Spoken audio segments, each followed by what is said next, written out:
Hey guys, and welcome to the Money Podcast. You know, my parents are gone now, but about 10 years before my dad died, when I was there for a visit, he introduced me to his death book. That's what he called it. It was a 3-ring binder with info on everything in it. Where his will was, where his bank accounts were, safe deposit box, everything. He even had a handwritten death announcement to send to the local paper. Now, while Death Book is a horrible title, it's a great idea. It's really helpful for adult kids to understand what's happening with their parents' money. But here's the problem. You know you need to talk to them about their finances as they get older, but you're not sure where to begin or how to approach the conversation with compassion. And this week, that's the topic we're going to tackle. It's a thorny one. I'm Stacey Johnson. As usual, my co-host will be financial journalist Miranda Marquardt. Hey, Miranda. Hey, Stacey. Listening in and sometimes contributing is our producer and novice investor, Aaron Freeman. Hey, Aaron. I have not had the talk with my parents yet. Well, after today, you're going to know how. We've also, because we've got a special guest today, award-winning journalist Cameron Huddleston. Cameron is the author of Mom and Dad, We Need to Talk. How to have essential conversations with your parents about their finances. Welcome to the show, Cameron. Thanks so much for having me.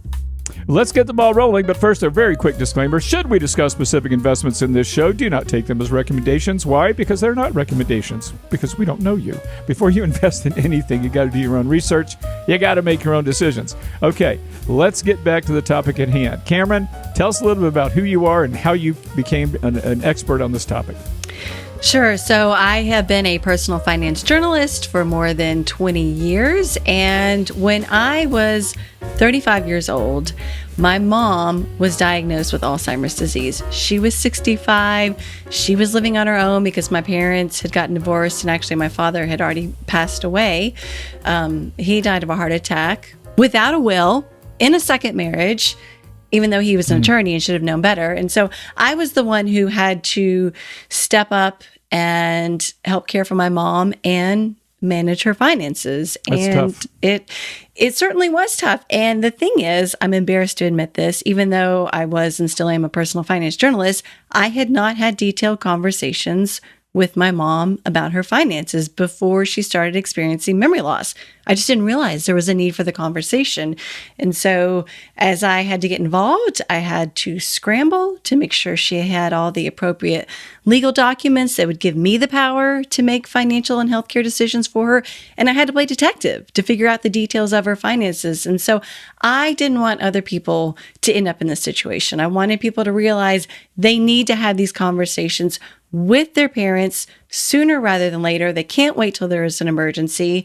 And, you certainly can't wait until your parents are gone because that makes it even harder. But that's for sure. So that's why I wrote the book, help people have these conversations. I got to imagine a lot of people have this trouble talking with their parents, right? Certainly. It's not easy. In fact, Go Banking Rates did a survey a few years ago and found that 73% of adults have not had these conversations with their parents. So you've done this, Miranda, right? Yeah, I have. So actually, after Cameron's book came out. So if we're being honest, it was after Cameron's book came out, and I was just like, oh yeah, I should probably do that, and I did. I sat down with my parents, and they were ready. So the nice thing is my parents. My parents are just getting into their mid-60s, and they were open to having that talk. They were open to having this idea of figuring it out. So it was nice from that standpoint. I didn't have to try and overcome any barriers. I just said, hey, I actually brought the book. And I was like, hey, my friend wrote this book. I was like, my friend wrote this book, and maybe we should talk about some stuff. And they were like, oh, that's a really good idea. We need to figure out power of attorney. We need to figure out where everything is. And at the time, my grandfather had gone through these years of decline, and right now he is currently in memory care at a local facility, and we go visit him, whatever. But my mom was just grappling with all of that and trying to figure out all of that stuff. So my parents were really, really ready to be like, yes, let's sit down and talk about this. Let's talk about our options. Let's figure out what we need to do and make sure, everything's taken care of. My brother, one of my brothers is a lawyer. And so we started working on this as a family to figure out how to take care of things and how things would look as my parents started started, we hate to say their own decline, but that's kind of where we're at.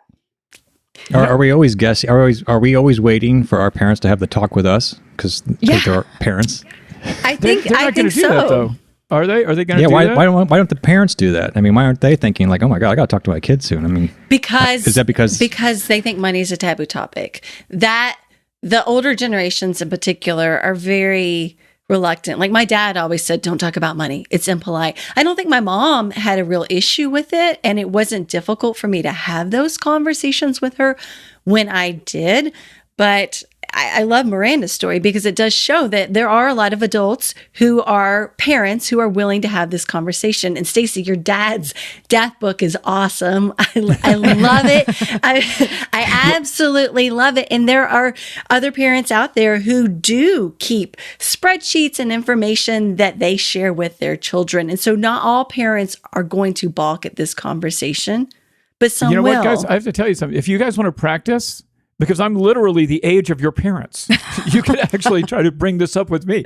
And I want to tell you guys something too. I don't know how old you are, Cameron, but it looks like you're 30 something. I am not. I will be 49 in April. No way. Yes, You're Wayne. well preserved. Thank you. Anyway, in case you guys didn't already know this, let me tell you something. And whoever's listening, I don't care how old you are, listen to this because it's true. Maybe not universally, but almost always. You think that when you become an adult, I mean, like, okay, when you're young, your parents know everything. When you're a teenager, your parents don't know squat. And then when you become about when you become about 30 or 40, you're like, oh, well, now I'm an adult. Now we're just people who know each other. We're friends. But let me tell you something. Your parents are always going to want to. We're always going to give you advice. I mean, I was a CPA investment advisor for 15 years. My dad's giving me financial advice when I'm 55 years old. I mean, it's just, this is what parents do. And so, when Aaron said, why don't they come to you? Your parents want to be your parents. They're never going to stop being your parents.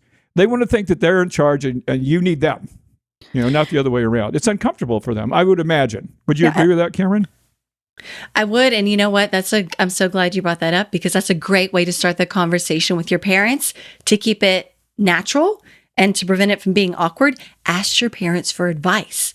About your finances. Yeah. Hey, mom and dad, I just got married. Does that mean I need to have a will now? Do I need to have life insurance? Their response is going to give you a clue about what sort of planning they've done. And then keep asking more questions to get more information. Then those roles aren't reversed and it's not so awkward. Mm-hmm. Well, if your parents never even had that conversation with you in the first place, how do you know your parents' financial education? Well, that's the point of asking that question because you might discover that they have done no planning, but you're still going to them as the parent who wants to share advice and maybe they don't have a lot of advice to share with you. And so then if they say, gee, I don't know, I never bothered to get a will. And then you can say something like, oh, well, I happened to read this article the other day about estate planning, and it says that all adults should have a will if they want to have a say in who gets their assets when they die, because if you die without a will, the state essentially has one for you. So you throw something like that out saying, oh, by the way, I read this or I heard this. What do you think? Yeah, you can immediately find out if they have a will, Aaron, just by saying, I just got a will. You got one, right? Right? You could do that. Right. Or another thing too. Oh, go ahead, Miranda. Oh, I was just going to say, or something like, I'm thinking of putting together a will. Can I see yours to see how it's done? and then have them go, oh my gosh. Now, see, that brings up a topic that I wanted to mention to Cameron too. That's funny. Is that I think another problem with all this is, it should be easy. These are your parents. Right? You love them. They love you. It's going to happen. We're all going to die, blah, blah, blah. But nobody likes to talk about being dead. I don't want to know that my parents may become incompetent, and they certainly don't want to know that. So this makes it a difficult topic. And I think another thing, too, and this doesn't apply to everyone.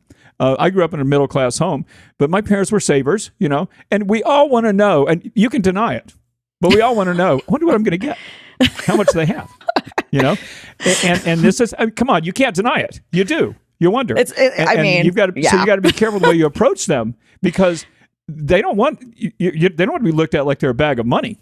And so they may be very sensitive to you coming and saying like, oh, by the way, how much do you got? So you don't ask them that. Yeah, exactly. You don't. The conversation is not supposed to be about what you're getting. You want to find out, do they actually have these documents? Do they have a will? And you couch it that way. I want to know what your wishes are. You don't want to look like you're being greedy. So don't even ask, what am I getting? You don't even need to say, what does your will say? I just need to know, do you have a will?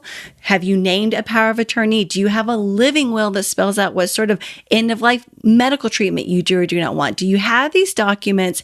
Where are they? How can I find them when there is an emergency? Don't make it about what you're getting. You don't need to necessarily ask about dollars and cents. You want to get a general idea. Do they have retirement savings? Do they have a source of income in retirement?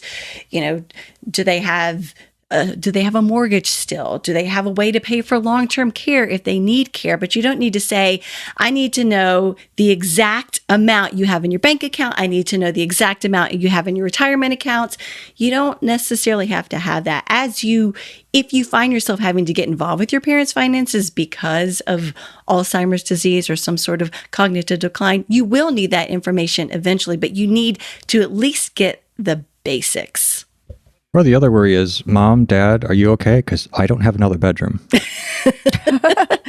Exactly. You want to find out. I'm on mute. Oh. No, Stacy is. Oh, I was on mute. And you know what? I just said the most erudite thing I've ever said, and now I can't remember what it was. So anyway, where were we? So anyways, yeah, Aaron was saying, Mom and Dad, are you okay? I don't have a bedroom for you. That's an important conversation to have. You want to find out, do your parents have a plan to pay for long-term care? Because more than half of adults 65 and older will need long-term care at some point, and that is assistance with the activities of daily living, bathing, getting dressed, eating. And long-term care can be incredibly expensive, and that's why most people rely on family. But you don't want to be caught off guard when suddenly there's a health issue that forces your parents to rely on you for care, because that means you might have to stop working. That might mean your finances are going to be in jeopardy. I would suggest you don't say to your parents, am I going to need to keep a bedroom for you? Because I guarantee you my dad would have gone, I sure as hell kept one for you son of a bitch. Your whole life. Well, I think one of the interesting things, so when I was talking to my parents about this and we were working things out, part of actually what helped my parents as well was my dad's mother in her final battle with cancer and illness. Refused to leave her home. She wanted to be in hospice. She wanted hospice care to come to the home, and everybody had to take turns. And I even took a turn, all of those things, staying with her, making sure everything was taken care of, and then having home health care come in.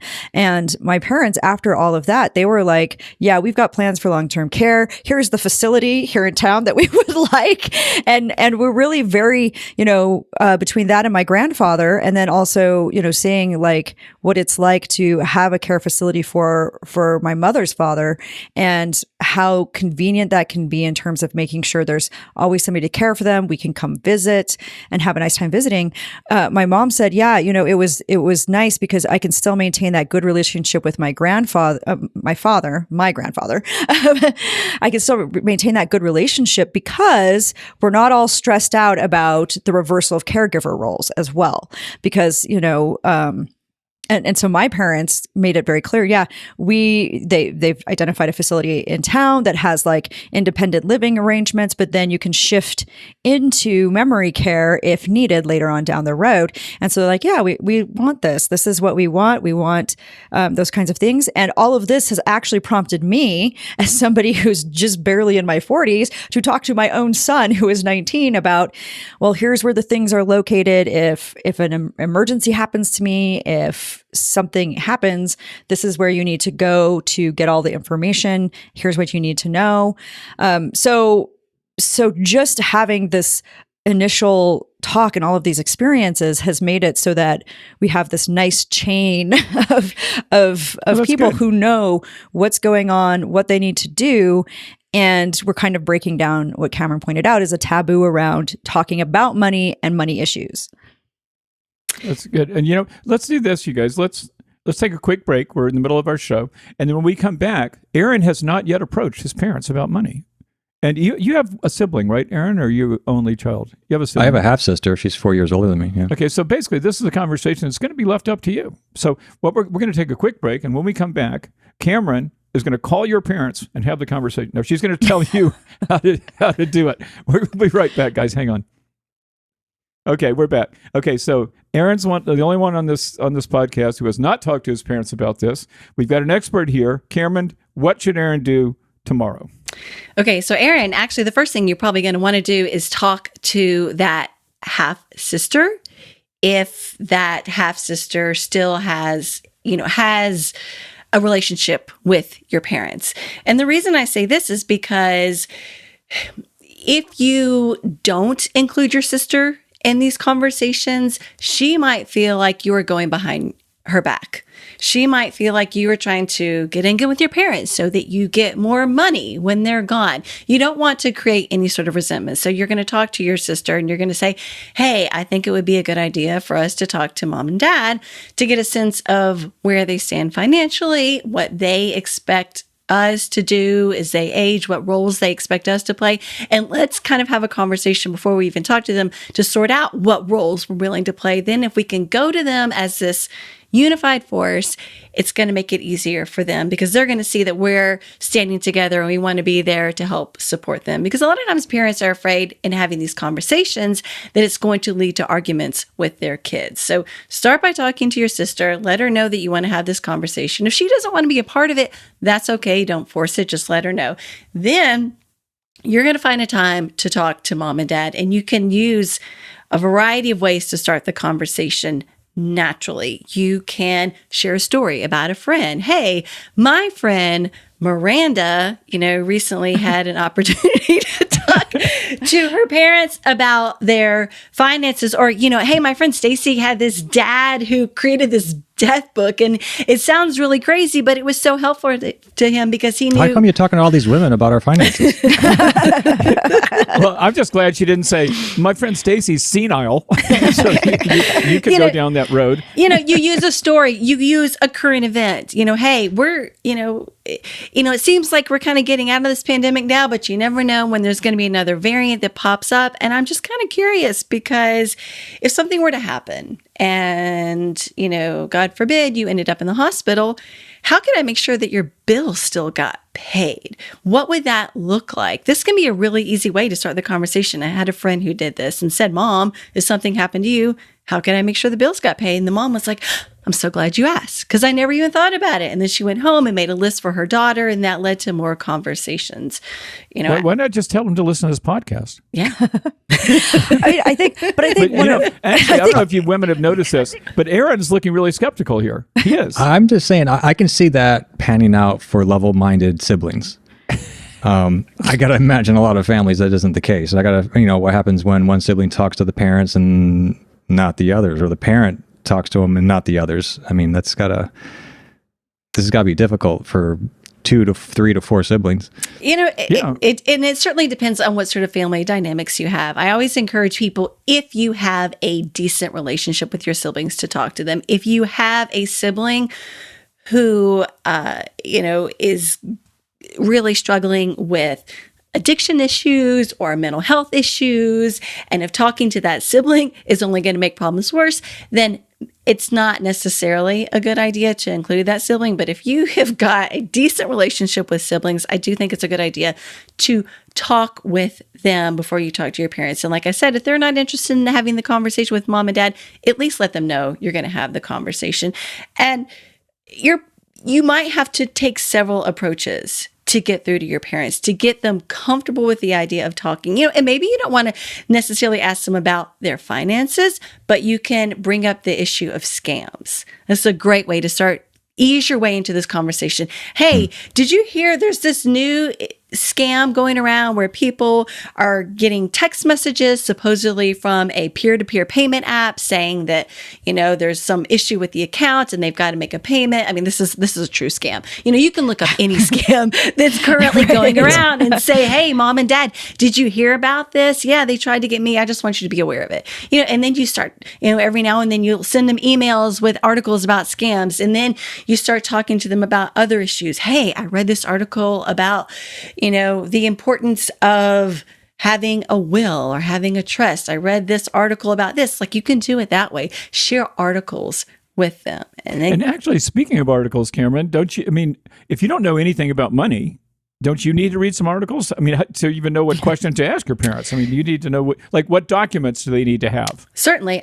In my book, I explain all of this. Like, I walk you through all the questions that you should ask. Go buy this all the book, documents. Erin. Yeah. See how I served up her softball right there? Yeah. See how I did that? Certainly. But actually, say the name of your book again, just in case. It's Mom and Dad, We Need to Talk: How to Have Essential Conversations with Your Parents About Their Finances. And it's written so that even if you don't have any knowledge about personal finance, it's going to walk you through all the steps that you need to take. I try to use very simple language to explain everything.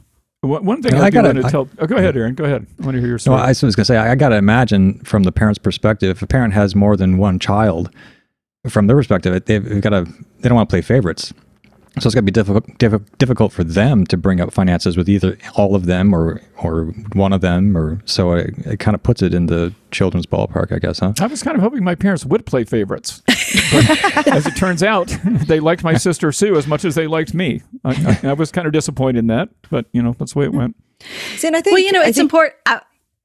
Sorry, Miranda. I have 4 siblings, so there are 5 of us.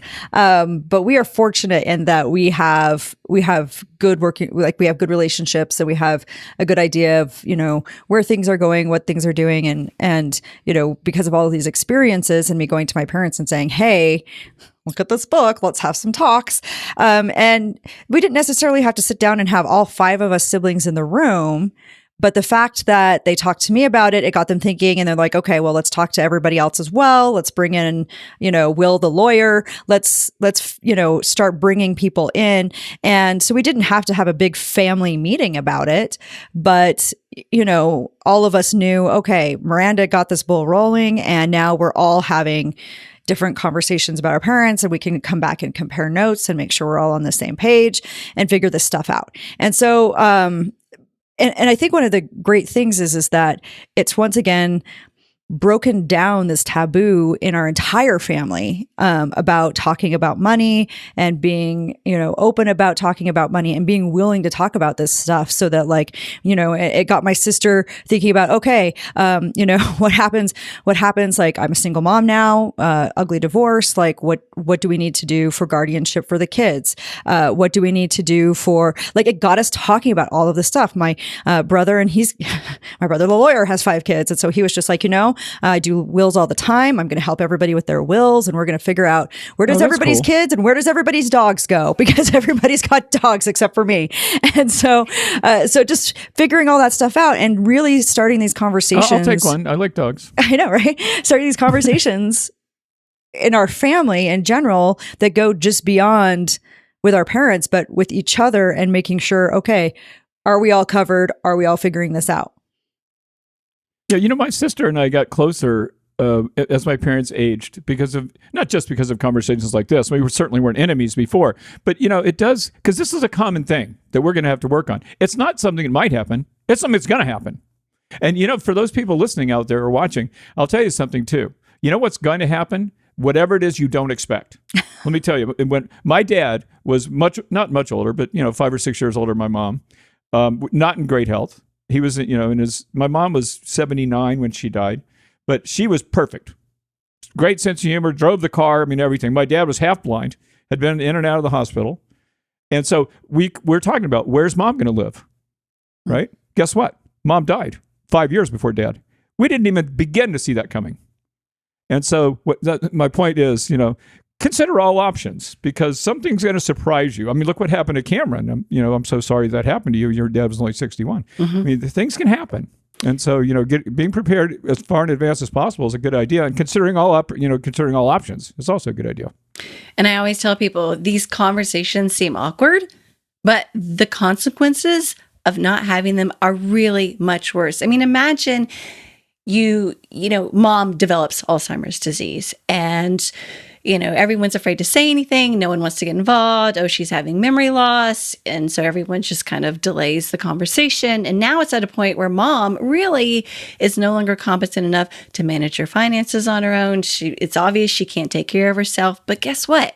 Mom has not named a power of attorney. That means the kids have no legal right to access her bank account to pay her bills. They have no right to talk to her credit card companies. They have no right to talk to the insurance companies to, negotiate, payments and that sort of thing.